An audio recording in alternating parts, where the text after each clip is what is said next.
with symbols. So ito yung fundamental na kailangan yung ma-adapt. So maging aware kayo. Kasi hindi lang to ordinary symbol lang. Mayroon to siyang function, at meron tong affiliation regard sa electricity, kung ano ang function. Example lang. Sa function muna tayo Unahan, meron dito 19. Sunod, first MOSFET, second MOSFET, first switch MOSFET, saka second switch MOSFET, and then yung resistor sense, system base. Sa multimeter tester at aralin to, kailangan ito muna yung fundamental nyo. So may tinatawag ditong mode. Ito family circuit design. May addressing. Pwede mo siyang gamitin kahit saan. No? May affiliation din kung paano mo siya i-analyze. Mangingisay ka nun. Puputok or convert to AC impact yun Pag mangingisay ka, parang nakuryente ka.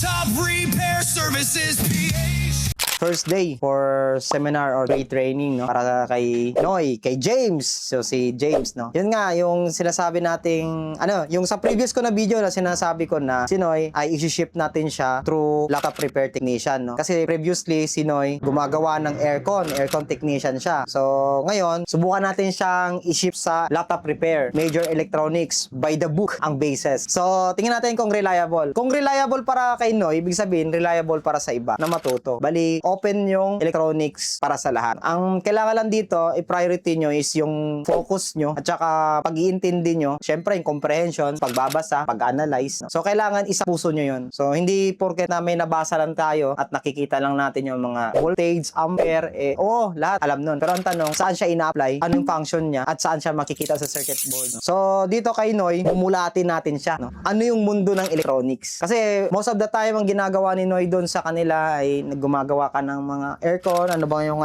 kasi may kuryente, no? Install, cleaning. Tapos kapag sa mga, syempre, mga wirings, syempre, sineset up nyo yung mga kuryente, no? Gumagamit din kayo ng tester. Sa amperahe lang. At least meron kayong idea about paano i-distinguish or justify yung ampere. No? So, for today's video, for two, joke lang. So, this is the first day of basic electronics tutorial para sa lahat. At hindi lang sa lahat. Syempre, mayroon akong subject para kay Noy. So, kailangan ko siyang i-build up. No? Kailangan ko siyang gawing professional sa paggagawa ng laptop. No? So, ang gagawin niyang action by the book of electronics basis pa rin. Hindi yung lumang tradition natin. So, umpisan ko na. Ito yung mundo ng electronics. Alam nyo ba sa pagre-repair ng laptop ay ginagamitan talaga ng idea about sa electronics. Hindi po pwedeng kahit wala kang idea, makahawa ka lang ng tester, pwede ka nang gumawa ng motherboard. So, kailangan may knowledge ka sa electronics. So, balik tayo dun sa sinabi ko dun sa may kotse na ni-interview kita. So, nandun naman yung willingness mo. Sabi ko, kapag once na pumunta ka sa ibang lugar, kunyari, saan ang lugar nyo, Ray? Ilocos. Sa inyo, Cagayan, De Oro, Warren, Davao. Tapos sa inyo, anong Samar? Samar, Northern Samar, no? So, lahat kayo ay iba-iba yung lugar na pinanggalingan, no? So, sa mga lugar ninyo, meron kayong specific na language na ginagamit. Kay Ryan, anong language dun, Ray? Ilocano, no? Ilocano. Sa'yo, Bisaya. Sa'yo? Bisaya. Pero, tingin ko, ito medyo Cebuano ang salita nito na Bisaya. So, sa'yo, Waray. So, sa mundo ng electronics, once na nag-shift ka ng ibang field, ibang activity, so, meaning yan, ibang mundo na yung tinatahak mo. Ang kailangan mo lang talaga dun gawin para maging adapt ka doon sa environment doon sa lugar mo. Ganun din sa electronics. Malaman nyo yung language. Hindi lang language. Kailangan malaman nyo yung mga sign or yung mga symbols. So may sariling language, may sariling sign, may sariling symbol na ginagamit. No? So marami kasi mga sample na ay mga sign. Sabi natin, let's say, sa akin kasi sa Bisaya, ang hindi, dili, no? Dili, no? Tapos may salita pa na, hindi. May mga ganon. Sa inyo, Ray, anong ang ayaw o hindi? Haan. Sa'yo, abu. Di ba? Abu. Mira. Meron ka pa rin no? Meron ka pa rin tawag ito na-adapt na no? Yung mga bata pa daw to nandun sa probinsya malaking Maynila na to ngayon So, may iba-ibang klaseng languages. At saka yung sign, siguro, yung hindi, wag, or dili, mga ganon, di ba? Ano ba yung mga sign sa inyo, mga minsan, body language nyo? Ganon din. Hindi, ganon. O, minsan, ulo lang, ganon, di ba? Hindi. Ayaw. Tapos, minsan malungkot, mayroon pang face, ano, kumbaga phase reaction, no? So dito sa mundo ng electronics, meron din na tinatawag. So hindi lang din na sa realidad o reality ng buhay ng tao ang merong mga ganong klaseng languages. Ganon din sa mga pag nag-ship ka ng doktor, meron din mga languages na ginagamit na hindi natin alam. Sa mga engineer, marami rin silang language. Sa mundo ng electronics, may language din. So tayo, meron tayo. So ang language na ginagamit natin minsan sa electronics is a very common. Start it in AC. Name, AC. So acronym to. So ito yung name. AC is alternating current. DC is direct current. Syempre, yung symbols niya ay kailangan or sign niya, kailangan aware din kayo. Sa ano bang symbols ng AC? Syempre, isang guhit, alot. Parang ganun lang. So, ito yung kailangan yung aralin. Sa DC naman, is dok. So, sa mundo, ito, Noy, dahil bago ka pa lang sa mga sa electronics, ito, very common to sa yung AC tsaka DC, no? Eh, paano kapag tinatawag na capacitor, caps? So, ang anong symbols niya? Siyempre, ganyan, capacitor. So, kailangan aralin niyo yung basic. So, maraming klaseng mga names at tsaka symbols sa mundo ng electronics. Pero, i-direct ko na lang kayo na ang ginagamit natin dito ay very common is AC, bihira lang kasi sa outlet. DC is yung charger. Pag sinabing capacitor, SMD capacitor. So, may tinatawag na resistor. Sa resistor, ganitong sign, symbols or sign. So, ganun din. Diode. Yung sa diode naman, may ganyan. So, may meaning tong sign na to at saka symbol sa electronics. Mamaya, explain ko kung bakit ganyan ang drawing ng sign nila. Mayroon siyang, kumbaga, meron siyang meaning or ano ba, signification. Tama bang terminology ko, Ryan? Ano ba yung ano? Signification, affiliation, or meron ba siyang ano, dedication? Meron siyang dedication itong mga drawing or itong mga sign sa mundo ng electronics o sa loob ng circuit. Kung bakit. So, diode, resistor, capacitor, ano pa bang na nakikita natin? Ito lang sa ginagamit lang natin daily sa laptop. Dagdag coil. So, yung coil, mamaya explain ko ano yung coil. Ano yung ano. Yung sa coil naman, ganitong style ng coil. Parang bulati siya. Ano pa ba, Ray? Mga nakikita mo. Coil, maliban sa mga circuit, diode, resistor, capacitor. I think yun lang eh. Kasi yun lang naman nakikita natin sa may mode. Basic. So, ito yung mga basic na, kumbaga, basic requirements. Stepping stone stage ng pag-a-adapt ng electronics dito sa laptop. So, mamaya, dagdag natin kapag meron tayo. Resistor, meron ba iba? Fuse, no? Kasi meron pa yan. Fuse. Maraming klaseng symbol ng fuse. Ito, switchman to. Pero mayroong, ano pa ba yung sign symbols ng fuse, right? S sa gitna, no? Kadalasan. Pero hindi naman siya, kumbaga, S sa gitna, ganun. Yan. Pala, baliktad. Ganito pa lang, no? Yan, baliktad. Ito pala. Sorry. So, yan ang fuse. Naalala ko na. So, meron siyang sign, symbols, yan. So, tandaan nyo ba? Ulitin natin, ha? Ito yung AC, symbols, DC, symbols, caps, capacitor, resistors, symbols, diode, symbols, coil, at saka fuse. Hindi lang dito nakikita sa laptop, pero mostly nakikita yan siya kapag tumitingin kayo ng appliances, as makikita mo yung, block diagram niya, di ba? Kadalasan ganito. So, without knowledge sa ganito, hindi mo talaga capable na mag-repair ng circuit board. So, kailangan may idea ka sa basic nga sa mga ganito. Maliban lang sa mga IC, sa board circuit. Baka may question dyan. Warren, may question ba? So, ito yung fundamental na electronic name with symbols. So, ito yung fundamental na kailangan yung ma-adapt. So, tanong ko lang, Noy, itong AC at DC ba nakikita mo to sa circuit board? Sa block diagram ng mga appliances? Very common. Etong sign ng capacitor, meron din. So, aware ka. So, etong resistor, aware ka rin. So, medyo malaki lang doon, no? May mga color code. So, itong diode, syempre, nakikita mo rin yan. Lalo itong coil, no? So, yung coil. At saka, itong fuse, no? So, sa diagram, common. Kawaran, nakikita mo to, nasa electronics nyo. So, ito na yon. Itong mga to, yung mga symbol na yan, kung para sa akin, so, to lang sa pangalan, which is common na sa akin yung pangalan, alam ko na kagad kung ano yan siya, like capacitor, resistor, alam ko sa isip ko yan, kung anong klase yan, kung anong component yan, na ipiprint na yan sa brain ko. Pero dito sa symbol na to, is kailangan maging aware kayo. Kasi hindi lang to ordinary symbol lang. Mayroon to siyang function, at meron tong affiliation regard sa electricity, kung ano ang function. Example lang. Sa function muna tayo, So, ito yung mga fundamental knowledge or mga electronics na kailangan yung aralin. Mga sign, tsaka symbols, no? Tsaka yung name. So, example lang. Sa fuse, very atas tayo, Gawa tayo ng circuit. Minsan, ang fuse, nag-rely, saan ba nakikita ang fuse minsan? Sa board. Pero minsan sa circuit, nakikita siya minsan sa start, ang tawag nila VCC or input. Yung pinaka pinakauna, 'di ba? Sa mga saksakan, connection. Minsan sa may breaker.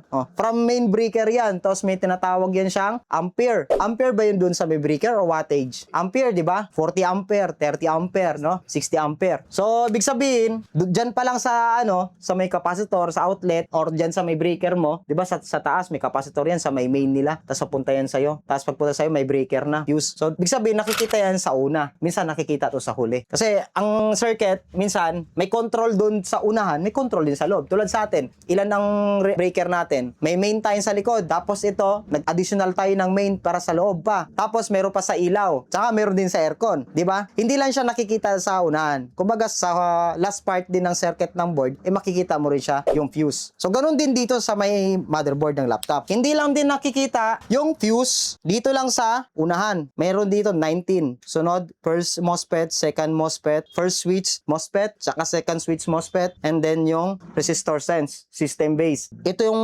nila, breaker ng kumbaga ng motherboard na to. I-visualize lang natin siya. Bahay at saka dito sa motherboard. Function ng motherboard, ano rin ang function ng loob sa loob ng bahay nyo sa mga outlet, no? So ganun din. Meron din siyang breaker. So ito yung resistor sense. Minsan lang nasisira yan kapag talagang fully short talaga yung 19, mataas talaga yung short, nasisira yan. Pero kapag 19 volts siya, maliit lang ang ampere or mas mababa pa siya sa 19 volts, hindi nasisira yan. Yung ibang component ang nasisira dito. So mamaya, ito na. Itong coil na to, makikita mo tong coil na to sa mga, like dati, mayroon, sino bang may TV dati? CRT TV, di ba? May tinatawag silang yung converter. Kung mahina ang kuryente mo sa bahay, meron silang converter or adapter. Kunyari, 120 to 220, di ba? May mga ganon. So yung laman nun, sa to lang, is coil or kumbaga transformer. Transformer siya, coil. So yun yung mga common na nakikita natin. Pero bilong pa rin siya sa coil. Isa pa, ano ba nakita natin sa coil? Welding machine. Coil din yung loob. Naglo-loop yung copper doon. Coil din yan. So, sa mga malalaking machine, makikita natin siya. Dito sa laptop, makikita rin siya. So, ang area ng coil is ito, nakikita nyo yung malaking, na parts na to. So, yan yung coil sa laptop.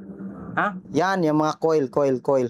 Or ang tawag nila ay inductor, no? So, yun yung purpose ng coil dito sa motherboard. Ang sunod, diode. Yung diode naman ay very common. Saan yung nakikita ang diode? Bigyan nyo ako ng example. Diode, very common. Nakikita yan siya sa ilaw. Light emitting diode. Diode yan, no? Component yan is diode. Kaya nga tinawag siyang LED, light emitting diode. Ano pa ba? Sa mga transistor. Transistor MOSFET kaya nakita sa mga motherboard ng aircon. Yung mga tatlong paa, yung may base at saka may pa yun, Ray? Base, emitter, tsaka tatlo yan, yung paa niyan. Kumbaga sa MOSFET niyan, source, drain, tsaka gate. Common yung mga parts. So, yung diode na yan, sa loob, minsan may straight through na diode na which is straight lang siya. So, tingnan natin sa diode para makita natin. Ito, visualize na natin. Lagyan natin ng picture. Lagyan natin ng picture. Very common ang diode. Para at least hindi maging imaginary, no? Diode. Kasi ito, back to zero to. So, mga ganyan. Ayan. Ganito yung mga klase ng tsura ng diode. So, ganyan siya. Balikan natin yung yung coil. Para at least may may knowledge kayo sa coil. So, hindi tayo pwedeng mag-direct na mag-check sa board without knowing this element. Kailangan natin malaman kung ano yung pinaka-addressing kung bakit tayo gumagamit ng tester, no? So, ito yung coil, looping, Ayan, nakikita nyo to? Yung ganyan? Tanso mo. Yung tinatanggal mo sa, sa charger. Yan, yung mga coil. So, transformer, yan. May loop ng coil dyan sa loob. And then, yung resistor. So, very common resistor. Alam nyo na yung itsura ng resistor. Sa physical tayo. Yan. May color code. Pero kapag sa SMD, ganyan, maliliit. Hindi lahat ng ganitong itsura ay resistor, Meron tinatawag din na coil. Kung titingnan mo, ito lang yung nagkakaproblema sa resistor na maliliit. Ganoon din sa capacitor. Magkakaparehas lang din sila na itsura. Pero kailangan malaman niyo yung design. Ano yung purpose niya. Mamaya, explain ko. Example lang, coil. Di ba itim yan?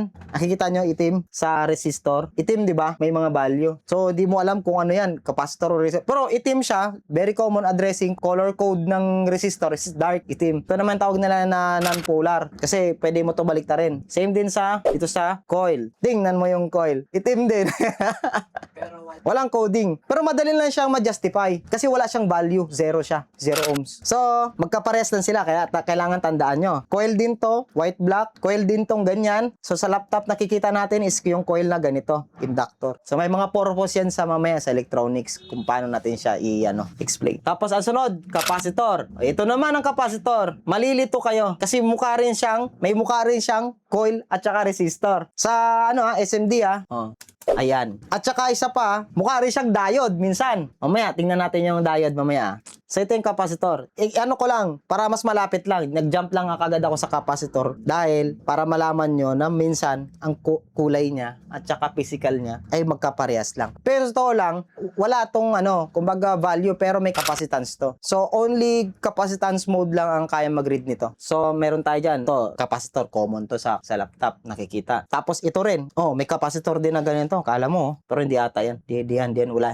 akong nakikita ganyan. Minsan, super dark yung capacitor. Di mo malalaman. Paano mo malalaman na capacitor, at saka resistor, at saka coil? Ang capacitor, sa only capacitance mode lang ng tester mo makikita. Pero kapag resistance, wala naman siyang value. Yung coil naman, meron siyang value pero zero. Zero siya. Pero kapag sa resistor naman na ganyang kulay, meron siyang value. Kapag 0 naman na ohms ang nakikita mo, talagang automatic na meron talaga siyang number sa taas. May minsan na sobrang liit pero coil siya. Zero siya. So, yun yung justification. Medyo magkaiba lang sila doon. Kapag in regards sa SMD parts na component, meron talaga silang similarities na figure o output. Next natin is diode. Ito naman, si diode at saka si capacitor. Tandaan nyo itong itsura na to. Kapares lang yan. Kaya baka mamaya mag-check kayo tapos nalaman nyo. Tignan nyo. Pero may code yan, M7, mga ganyan. Mayroon din siyang, kumbaga, value yan. Yung M7, may addressing na siya eh. Kumbaga sa resistor, may number. Dito naman, mayroong code. Yan yung diode. Meron siyang, parang capacitor din siya. Mayroon din siyang sign. Yan yung mga polar. Ito, polar type din naman to. May polarity talaga. Hindi talaga non-polar to na pwede mong baliktarin. Hindi. Kasi meron siyang sign. Meron siyang arrow. So, yan yung diode. Kalahin nyo. So, makikita mo yan sa tatlong paa. So, capacitor, resistor, na-explain na natin. Diode, tsaka coil, at tsaka fuse. So, ganito ang nangyayari. Bago kayo pumunta sa multimeter tester at aralin to, kailangan ito muna yung fundamental nyo. So, may tinatawag ditong mode. Ito mga to ay mayroong mode. May mode sa tester. Itong tester natin ay automatic digital tester to. So, maraming klaseng tester. Yung tester na ginagamit nyo, digital din naman yon. Yung merong clamp dito para sa ampere. Digital din naman yun. Pero, kung maaabutan nyo yung mga analog dati, alam nyo yung analog, yung doon kasi nag-origin yung pagpalo, okay na Tapos, minsan kapag may beep yun, pag may beep, okay na. So, minsan, digital lang nga gamit mo, na-apply pa rin yung lumang tradisyon na ganong klaseng habit ng isang technician sa paggamit nito. Pag pumalo, pero hindi na nagre-rely sa number. Hindi nila alam kung anong value. Basta, pag may number, pumalo na yon, diba? Kaya minsan, mas gusto ng mga old na technician or yung mga kumbaga oldest technician na gamitin yung analog kasi sanay sila. Hindi lang din yun, yung motion minsan sa palo sila nag-rely. May mga value na naman din yun. Tapos may tinatawag ding sunod nun analog, sunod naman is digital siya pero hindi siya automatic na tester. Alam mo kung ano yun, yung merong value dito number, may times 1,000 times 200, di ba right? Merong ganon. So yung tinatawag nila doon ay digital na manual. Hindi siya automatic. So, itong nakikita nyo ngayon ng tester is automatic. Kapag i-ship mo siya ng nakalagay nga dito, auto Siya nakusa magsasabi kung anong titesterin mo Pero syempre, huwag ka mag-rely pa rin dyan. Dito tayo sa specific na mode na binibigay. So, mayroon ditong resistance, ohms. Ayan, yung sign. So, yung symbols na lang, ng ohms, capacitor, resistor. Mayroon pa palang ohms, right? Pero ohms is resistor. Dagdagan natin. Symbol sign sa tester. Bakit daw kasi hindi ganito yung kasi resistor siya. Pero ito, tawag nito is value. Diba? Yung output niya, value. So, value to. Kasi ohms Kasi kapag diode, ang value naman dito, voltage, V.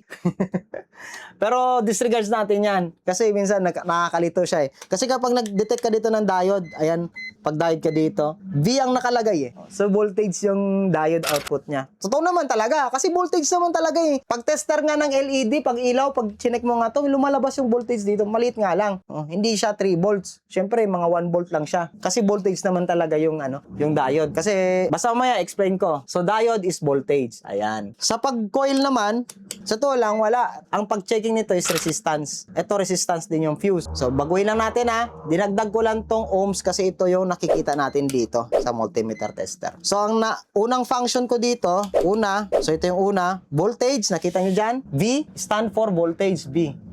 So sa voltage, may tinatawag na AC-DC. Click nyo lang tong function. Itong kulay orange. Select. Big sabihin, itong selection na to, nakita nyo dyan yung AC tsaka DC, magsiship yan. So yun ang purpose. Kung gusto nyo mag-check ng outlet, i-click nyo lang to. Una, off, on, punta kayo doon sa may voltage mode. Yan, i-point nyo lang doon. And then, automatic lalabas yung DC, direkta DC. Susukatin nyo. Pag sinabing AC, outlet doon sa main, yung AC, no? Ang function ng selection is itong dilaw sa tester. So ginagamit natin ngayon is itong digital na multimeter tester. So madali lang siya gamitin kung voltage check. Kung ano ba yan? Outlet ba yan? AC. Kapag nasa charger na siya, lumabas na siya, converted na siya, DC, no? So, ito naman, sa isang mode naman dito, unang kita natin is yung ohms. Saan ba ginagamit ang ohms? Sa resistor. Hindi lang sa resistor. Minsan may mga pwede rin siyang paggagamitan. Sa pag-check ng ground wire o wirings o ilang resistance or sabihin natin ground to positive. Minsan ginagamit din siya sa pag-check isolate. Mostly kasi ginagamit ko diode. Diode ako nagre-rely eh. Kasi which is voltage ang bari ko. Pero yung sa board, minsan lang ako sa resistance. Ginagamit ko lang sa mga RAM reading, tapos GPU, CPU, ganon. Yung resistance sa mga fuse. Pero kapag diode, chine-check ko yung mga MOSFET or mga diode sa loob. So, dito, resistance sa resistor. So, ginagamit yung resistance mode sa resistor. Diyan. Yan yung una. Ha? Dito. So, dito sa first niya is resistor. Ganitong klase. Pero yung ganitong klaseng resistor is non-polar to. So, kahit baliktarin mo pa siya. Red na probe, test probe. Baliktarin. O nga pala, ang tawag dito ay test probe. Meron siyang black test probe tsaka red test probe. Mamaya explain ko kung bakit, anong purpose nito, napaka-importante ito sa ibang function. Yung mga lumang resistor, Ray, may polar din ba yun, Ray? Wala rin, di ba? Wala siyang positive, wala siyang negative. Pero, regarding sa color code, saan ka magre-rely magbasa? Always ka mag-start sa left dito. Pero, hindi naman natin masyado nakikita sa laptop to eh. TV, radyo, electronics, charger, adapter, di ba? Pero kapag sa laptop na, SMD na, no? So, non-polar, kahit baliktad ang test probe. Tapos select natin ulit. Anong sunod na mode? Diode na siya. So, ang diode naman, non-polar or polar? Polar to. Kasi meron siyang direction. Anong ibig sabihin ng direction? Dito nagre-relay yan. Bakit ganito dinisign ang diode? Meron siyang arrow na basyan. Kasi, ang direction ng kuryente is from here, number 1, nagitin 1, and 2. Hindi nagbabago yan. Hindi yan tulad ng resistor na pwedeng dumaan dito, 1 or 2. Ito, meron siyang direction. 1 to 2. So, dito naman, one direction lang din man ng test nito. Kapag dito. Kapag negative, negative, negative. Yan, positive. Pero pag binaliktad mo, walang value. 0 siya. Pero kapag isang ganito mo, may value yan. Always, minsan, 200 millivolts, makita mo dito. Minsan, 500. May value yan. Bakit volts? Kasi, siya, circuit flows siya. Doon siya nag-relay. Meron din naman siyang resistance, pero mamaya i-explain kung bakit nabuo yung diode na yan. At bakit meron siyang resistance. Ito, magulo to sa susunod magulo na to. Capacitor, kasi ang next natin dito is capacitance. So, meron siyang value, nakalagay dyan, nanofarad, farad, or microfarad. No? Yung sa, Ray, sa mga malalaki, meron talagang non-polar, no? Pero yung sa mga maliliit na SMD, wala talagang kumbaga, polaris siya, di ba? Tapos yung sa maliliit, minsan wala, non-polar siya. So may tawag na sa capacitor, sa caps. Ito, may picture tayo. Kapag may mga sign na ganito, tawag nila dito ay polars, di ba? Pero kapag yung what if ganito ray bilog, non-polar natin di ba? Oh, ceramic capacitor, yung mga ganyan no, wala masyadong sign. Yung SMD naman is yung maliliit, yung katulad nito. Yan. Kalain mo, kala mo relay pero capacitor no? May mga ganyan na klase, kala mo relay. Buti meron tayong talagang dito, kumbaga electronics na si Ryan yan talagang graduate talaga sa electronics yan. 4 years degree. Kaya mag-relay tayo dyan. Dito sa may capacitor, kailangan aware kayo doon sa sign. Yung may guhit ba na ganito ray is negative. Negative yan. Tapos yung walang guhit is yung positive. So kailangan same dito. Ang maging reaction niya dito is ibibigay niya yung kuryente. Kapag maliit yung capacitor bibigay niya yung value farad kapag maliliit SMD tapos biglang mawawala. Unang titingnan niyo doon yung una niyang standby na value. Tapos biglang mawawala. Which is normal sa capacitor kasi by charge siya nagre-relay Kasi may drain yan, tinatawag. Pero kapag itong mga malalaki, matagal ang drain yan. Kahit titingnan mo yan, kahit magkaubusan na lang ka, mapapagod ka na lang, hindi mo mapapadrain yan. Matagal yan. Tapos mayroon pang iba yung malalaki, delikado. Mangingisay ka nun. Puputok or convert to AC impact yun Pag mangingisay ka, parang nakuryente ka, yung electron charge niya sa loob, magta-transfer sa katawan mo. Tapos yun yung magre-react sa'yo. Yun. So, delikado yung mga malalaki. Yung maliliit, okay lang. Pero yung SMD, meron din yan siya na, kumbaga, hindi mo makukuha yung value kasi mabilis. Minsan, may pumalo na ganun, tapos biglang mawawala. So, yung unang palo nun, yun yung value niya. So, ganun. Pero, etong mga to, ito na-explain ko na. Etong mga diode na to, ay kaya mo siyang i-test kahit na naka-embed siya sa board. Etong fuse, kaya mo rin siyang i-test kahit na naka-embed siya sa board. Etong coil, ang coil is ampere, impedance to. Resistance lang ang kaya mong i-check to, pero pwede siya sa board kahit na naka-embed siya or nakadikit siya, pwede rin siyang i-test gamit tong tester. Ang resistor, hindi. Kailangan tanggalin para malaman. Kasi connected siya sa board. Kung i-check mo yung isang resistor, lahat ng resistor doon sa paligid, kasama na yun sa pag-check mo. Pero depende pa rin sa design. Depende sa design. Kung alone lang siya, kaya mo siyang i-check. Pero kapag marami siyang mga combination sa paligid, mahirapan ka ma-check nito. So, kailangan nakatanggal. Lalo na sa capacitor din, kailangan tanggal. Di mo to ma-check kapag naka-built-in sa board o naka-embed pa sa board. Kailangan ma-remove mo siya bago mo malalaman yung health nito. So, ganito ang pag-affiliate or pag-address, pag-intindi or pag-uunawa. Ito yung fundamental ng electronics, na kailangan yung, kumbaga, kabisaduhin, Ito yung basic step ng pag-family, pundasyon, na para makapag-start kayo na mag-execute or mag-repair or mag-check ng motherboard. Hindi agad yung pag merong board, check lang kayo agad. Check. Minsan, hindi. Mahirap Kasi walang addressing yung check mo nakikita mo kung paano mo siya check. Nakikita mo yung voltage, pero hindi mo makikita yung circuit. Anong function niya. So, meron pala ako idadagdag pa bago tayo mag-end. Kung bakit nasabi ko kanina na minsan pwede mong gamitin sa ibang klaseng design ng motherboard. Example lang. Kailangan ko bang yung DC to DC rise circuit drawing? Yung mga tinatawag na DC to DC, mga coil, back converter, back converter, DC to DC, inverter, pull down, pull up, yung mga yan ay isa yung family circuit. I think sa susunod na lang siguro yun, kasi para at least open Sinoy, para tuloy-tuloy tayo. Pero tingin ko hanggang dito na lang siguro muna. And guys, see you sa next video. Painumin natin Sinoy ng Sting para maging mabuhay. Ganun talaga sa umpisa. Kapag minsan pagbago talaga sa paningin mo or yung sa sarili mo or sa isip mo, minsan parang sinasabi ng demonyo sa likod, matulog ka, hayaan mo na lang yan. Huwag kang makinig dyan. Ganun. Pero ma-open yan kapag pumalo yung interesting part mo. Kung gusto mong pasukin yung mundo. Pero kahit ganyan ipapakita mo sa akin, pipilitin kita, para matuto. Para susunod, stand alone ka na sa electronics. And see you sa next video, mga ka-repair. Abangan natin to. Bubugbugin natin to. Sige, bye-bye.